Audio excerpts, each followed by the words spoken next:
Hi viewers, இன்றைக்கி நம்ம பார்க்க போகிற டாபிக் பார்த்திங்கன்னா ஒரு ஜென்ரல் இன்ஃபர்மேஷன் அப்படின்னு கூட சொல்லலாம். It's completely related to English literature. So what are they அப்படிங்கிற விஷயத்தை நம்ம என்ன பண்ணலாம், now we are going to see. So okay, let us go now. First one is, who is the father of Indian journalism? If you ask this question, whose name is James Augustus Hickey. ஓகேங்களா, again repeat you, James Augustus Hickey, who is the father of Indian journalism, and as well as he launched the Indian first newspaper, the Bengal Gazette. அதாவது அவர் news paper ஒன்று publish பண்ணியிருக்காரு. அதாவது news paper அவர் நடத்தியிருந்திருக்காரு. அந்த news paper பேர் என்ன பார்த்தீங்கன்னா Bengal gazette அப்படிங்கிறது தான். ஸோ இந்த Bengal gazette news paper how long time, எவ்வளோ நாள் ரன் ஆச்சுன்னு பார்த்தீங்கன்னா ஜஸ்ட்டு 2 இயர்ஸ் தான். ஃப்ரம் ஓப்பனிங்லேருந்து. ஓகேங்களா, just 2 years run this, operate this news paper, Bengal gazette news paper. என்ன ரீசன் பார்த்தீங்கன்னா, what is the begin reason பார்த்தீங்கன்னா, பிரிட்டிஷ் கவர்மெண்ட் சீஸ் பண்ணிட்டாங்க இந்த பெங்கால் கெசட் நியூஸ் பேப்பரை. எதனால் அப்படின்னு பார்த்தீங்கன்னா, the reason is behind is actually அவர் Bengal gazette news paper made criticism towards the British government. That's why they had seized the Bengal gazette news paper. அதாவது British கவர்மெண்ட்டை நோக்கி சில கிரிட்டிசிசம் வச்சுருக்கு இந்த பெங்கால் கெசட்டே அப்படிங்கிற நியூஸ் பேப்பர். ஸோ அதனால் பிரிட்டிஷ் கவர்மெண்ட் என்ன பண்ணிட்டாங்க, இதுக்கு மேலே ரன் ஆகக்கூடாது, it should not be run anymore அப்படின்னு சொல்லிட்டு என்ன பண்ணாங்கன்னா சீஸ் பண்ணிடுறாங்க இந்த பெங்கால் கெசட்டே அப்படிங்கிற நியூஸ் பேப்பர். ஸோ இதோட ஓனர் யாருன்னு பார்த்தா ஜேம்ஸ் அகஸ்டஸ் ஹிக்கி அப்படிங்கிற விஷயம் நமக்கு நல்லா தெரியுது. அது மட்டும் இல்லாமல் ஃபாதர் ஆஃப் இந்தியன் ஜேர்னலிசம் அப்படின்னு கேட்டாலே ஜேம்ஸ் அகஸ்டஸ் ஹிக்கி அப்படிங்கிற விஷயம் நம்ம என்ன பண்ணணும்னா ஜஸ்ட்டு ரீகால் பண்ணிக்கிட்டே இருக்கணும்.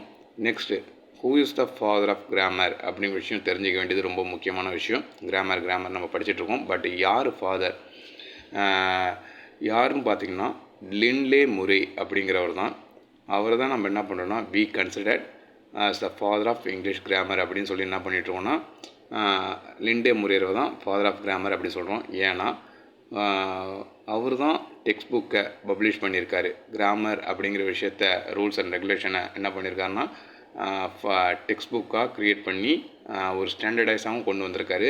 அது மட்டும் இல்லாமல் இங்கிலாந்து அண்ட் யுனைடெட் ஸ்டேட்ஸ் 2 கண்ட்ரிலையும் பார்த்திங்கன்னா 50 வருஷம் இவர் உருவாக்கின அந்த கிராமர் புக்கு தான் ஸ்டாண்டர்ட் புக்காக அக்செப்ட் பண்ணிகிட்டு இருந்திருக்காங்க. ஸோ அதனால் லின்லே முரே அப்படிங்கிறவர் தான் ஃபாதர் ஆஃப் கிராமர் அப்படிங்கிற விஷயம் நமக்கு தெரிய வருதுலேருந்து. நெக்ஸ்ட் ஒன் பார்த்திங்கன்னா என்னென்னு பார்த்தீங்கன்னா ஃபாதர் ஆஃப் சின்டாக்ஸ். இதுவும் ரொம்ப முக்கியம் தான். Which one is important one. Father of syntax என்னென்னு பார்த்தீங்கன்னா யார் அப்படின்னு கேட்டிங்கன்னா லூசியன் டென்ஸ்னியூரே அப்படிங்கிறவர் தான். இவரோட காலகட்டம் whose period is 1893 to 1954 அப்படின்னு சொல்லலாம்.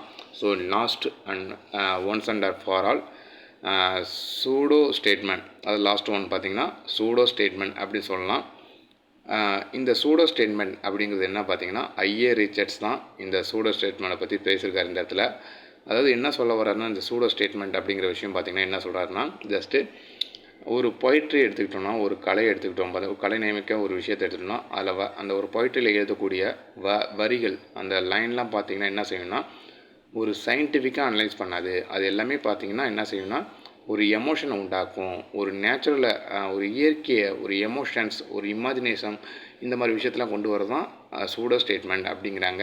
ஸோ சயின்டிஃபிக்காக ரொம்ப டீப்பான உண்மையை கொண்டு வருது, அதெல்லாம் ஒரு பொயிட்ரியோட நோக்கமாக இருக்காது. ஒரு பொயிட்ரியோட நோக்கம் என்னென்னா அந்த பொயிட்ரியில் எழுதக்கூடிய வரிகள்லாம் எப்படி இருக்கணும்னு பார்த்தீங்கன்னா எமோஷன்ஸு, அப்புறமேட்டு இந்த இயற்கை கலை நியமிக்க விஷயங்கள், இந்த மாதிரி விஷயத்தை கொண்டு வரணும். அதுதான் சூடோ ஸ்டேட்மெண்ட் அப்படிங்கிற விஷயத்தை ஐஏ ரிச்சர்ட் சொல்கிறாரு. ஸோ இந்த வீடியோ உங்களுக்கு பிடிச்சிருக்குன்னு நம்புகிறேன். மறக்காமல் சப்ஸ்கிரைப் பண்ணுங்கள் நம்ம சேனலை. தேங்க்யூ ஃபார் வாட்சிங் மை வீடியோஸ்.